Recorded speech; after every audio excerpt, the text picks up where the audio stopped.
Hello everybody, I'm Alex Semby. Today I'm going to be showing you the correct way on how to change an oil filter on a 2025 to 2026 CRF450R. Sure, the 250 models are similar, if not the same, and you can apply this principle to just about any other bike model, but I'm going to show you how to do it on this one. So the first thing you're going to want to do, of course, is remove your one bolt holding on your number plate.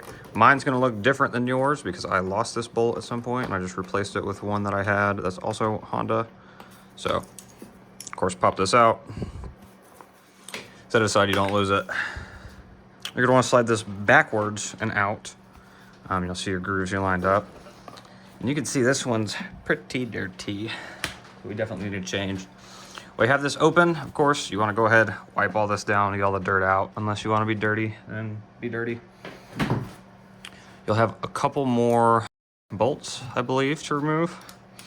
We got one up here. It's just this one.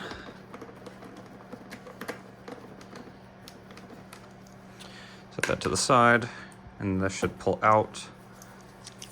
And up, you'll have these two clips that go into there. Same thing, clean out the inside of this. Now you have access to your air filter. You pop this tab, then you should be able to pull this whole thing out.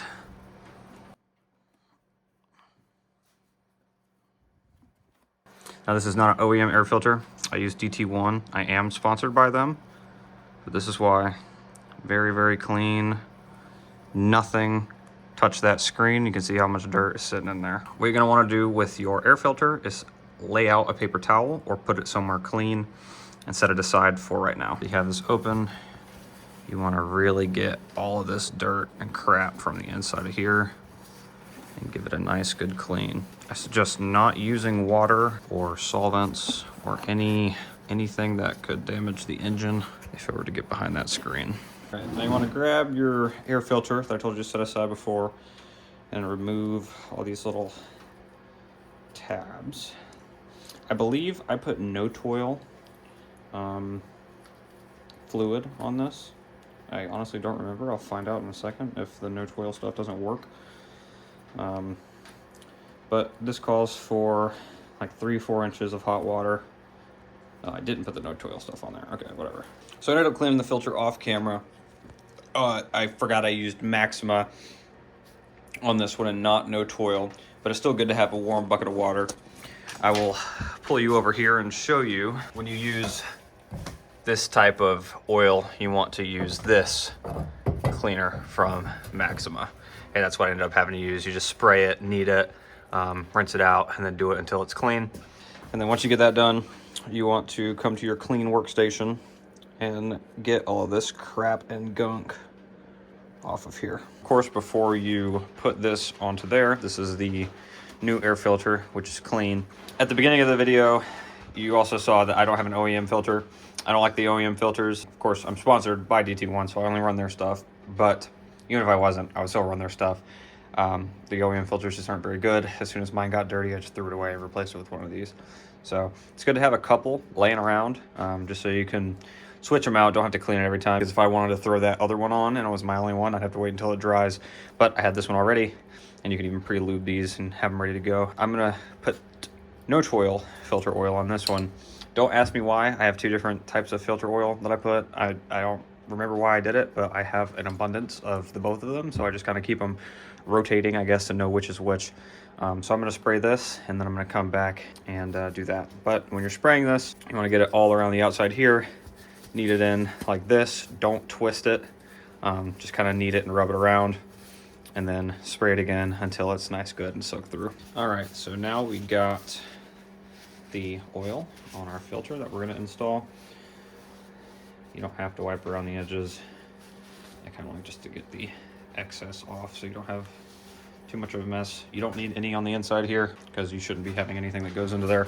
Take your filter, set it down here, and this is going to go on top of there like that. And then you have little slits that will go in there like this.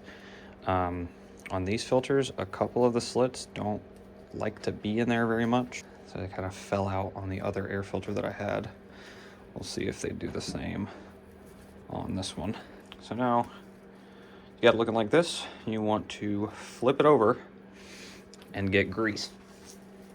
I think any automotive grease just about work good. I use this. I don't think it'll tell you to do this in your owner's manual. However, I have done this for as long as I can remember of me doing my own maintenance. And it's very good because it will ensure that no dirt or debris or grime gets past this seal and into your engine.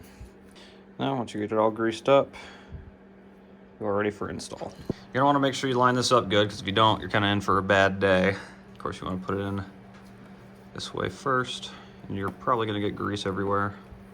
Just keep that in mind. Make sure your tabs don't fold over on themselves. Line it into your prongs. Feel around, make sure you're really in there. And then push in. Get that like that. And then once you get that, you can put all your stuff back on and then you're good to go. This is what I was talking about by, they don't like to sit in there very good, but as long as they have that good grease seal, you're all good. And of course, after you get it installed, you kind of want to get rid of all that grease.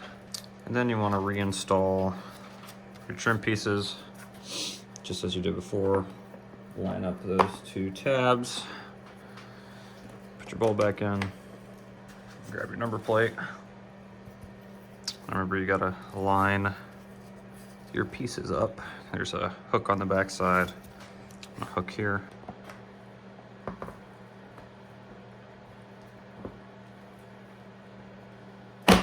There we go.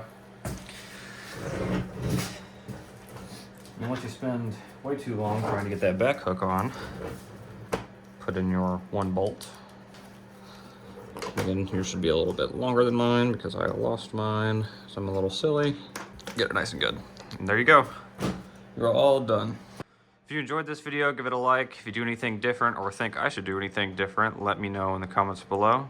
Thank you for watching. See you in the next one.